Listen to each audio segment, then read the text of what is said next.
There was a time when every pocket had a Nokia. Its ringtone was a global anthem. The 3310, virtually indestructible. Nokia wasn't just a phone company, it was a cultural icon. At its peak, Nokia controlled over half of the world's mobile phone market, but in less than a decade, it vanished from the spotlight. So, how did the world's biggest phone maker disappear almost overnight? This is the rise and fall of Nokia. Nokia's story began in 1865 as a paper mill in Finland. Over the years, it diversified into rubber, cables, electronics, and eventually telecommunications. By the 1980s, Nokia had become a leading European tech company, launching its first mobile phone in 1987. By the late 90s, Nokia was unstoppable. Their phones were sleek, durable, and had legendary battery life. With models like the 5110 and the 3310, and later the 1100, Nokia made phones accessible and reliable for millions. The 1100 alone sold over 250 million units, making it the best-selling phone of all time. Nokia wasn't just making phones, it was making statements. The ringtone became instantly recognizable.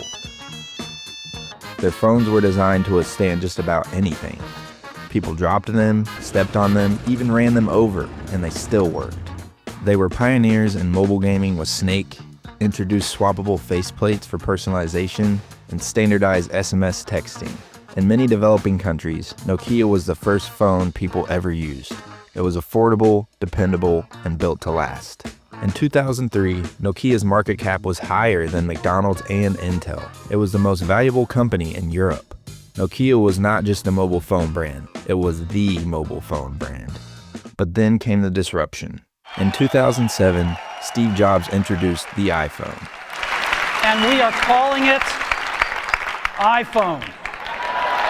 A revolutionary device, sleek touchscreen, intuitive interface, and most importantly, a software-driven platform for apps. Nokia's leadership dismissed the threat, calling the iPhone a niche product. Internally, Nokia engineers had already experimented with touchscreen prototypes, but corporate bureaucracy and a risk-averse culture stalled innovation. Instead of pivoting, Nokia doubled down on Symbian, an operating system that was never built for modern smartphones. It was fragmented, buggy, and hard to develop programs for it. Developers hated it. Consumers found it clunky. Meanwhile, Android, a free open source platform, empowered phone makers like Samsung and HTC to rapidly innovate. Apps flourished on Android and iOS, while Nokia's app ecosystem floundered. By 2010, it was clear Nokia needed a new direction. In 2011, they announced a strategic partnership with Microsoft. Nokia phones would now run Windows Phone OS, but the move confused the market. Windows Phone lacked major apps, had a steep learning curve, and was too late to the game.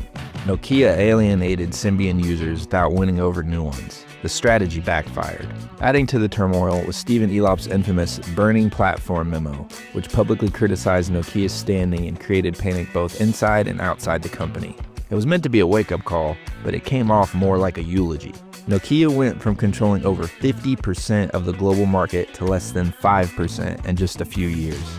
Apple and Samsung had taken over. Leadership missteps, slow response to innovation, and a failure to embrace software-first thinking sealed Nokia's fate in the mobile phone race. In 2013, Microsoft acquired Nokia's mobile division for $7.2 billion, hoping to challenge Apple and Google. But the acquisition failed. By 2016, Microsoft had written off the deal. Nokia phones as we knew them were gone. But the company itself didn't die. It pivoted back to its roots in telecommunication infrastructure. Today, Nokia is a key player in 5G technology, network solutions, and digital infrastructure. In 2017, HMD Global, a company made up of former Nokia executives, licensed the Nokia name and began producing smartphones again. These new Nokias run Android and focus on simplicity and durability, but they remain a shadow of the brand's former glory. The Nokia story is a reminder, no matter how dominant you are today, ignoring change can cost you everything tomorrow. So what happened to Nokia? It failed to adapt, it underestimated the power of software, and it paid the price. But the legacy lives on. For many, Nokia wasn't just a phone, it was a symbol of an era, a simpler time, a better battery, and a ringtone you'll never forget. Could Nokia ever make a comeback? That remains to be seen. But one thing is certain, the rise and fall of Nokia is one of the greatest tech stories ever told. If you enjoyed this breakdown, like the video and hit subscribe because more stories like this are on the way.